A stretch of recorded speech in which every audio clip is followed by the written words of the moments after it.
Thank you, Lord Mayor, and thank you, Councillor Bohr, for your report. And I rise to support your report, and in particular your comments about the future role of scrutiny and tightening its engagement with the executive. And I do so having returned to Scrutiny Committee last month after a 7-year break from sitting on scrutiny committees. And during that 7 years, as members will be aware, instead I attended cabinet meetings and joined a small group of opposition councillors attempting to provide a challenge to the cabinet and to its decision making. And one of the key things that really became obvious to me in recent years, which I think wasn't so at the outset of my time attending cabinet and prior to that, is the complete absence of any scrutiny input into decision making. You'd see a report come before, you'd think this is controversial, this raises significant and huge policy issues, and I'll mention one in a minute, and then you'd say, well, where's the scrutiny input? It referenced a scrutiny chair, but what did the scrutiny committee think about it? Did they look at it? Did they get a chance? No evidence or information at all.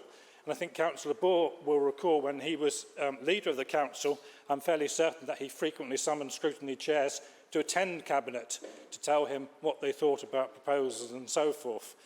That hasn't happened a great deal recently, except during call-ins. And of course, one of the recent call-ins is a very good example of this, and that was the Tyseley call-in, because that report came to cabinet, and those of us in opposition looked at it and thought, there are huge policy issues in this decision, there are huge policy issues in the way this is coming forward. There's a lot of detailed questions about this report as well. Where is the scrutiny input? And it turned out the scrutiny committee had not seen the detail of the report. They'd had a PowerPoint presentation, so far as I understand it, prior to it coming to cabinet.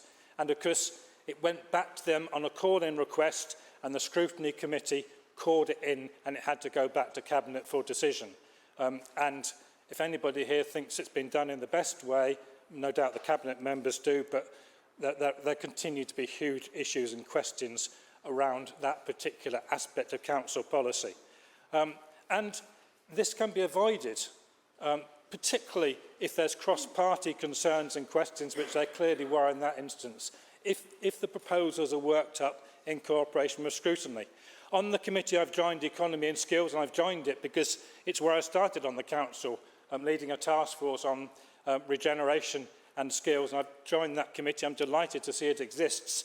But we asked our first meeting in June to have a look at our Future City plan. So tomorrow, we've got on the agenda the answer to the question, can members at this meeting tomorrow have a consideration of the Our City, Our Future plan?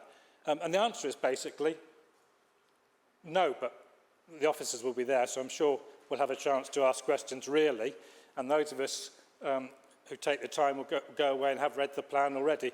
But the report, the response to that question simply says, members are being invited to consultations around the city on this plan.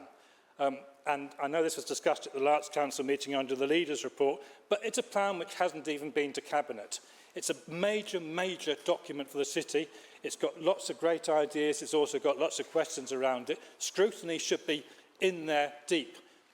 Prior to this, as I understand it, again, it was a PowerPoint presentation on the consultation process, not on the detail of the plan.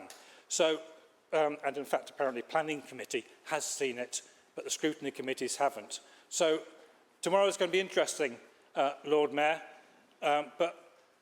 Sir Albert, more food for thought as to how that relationship develops. Thank you. Thank you, Councillor. Just in time.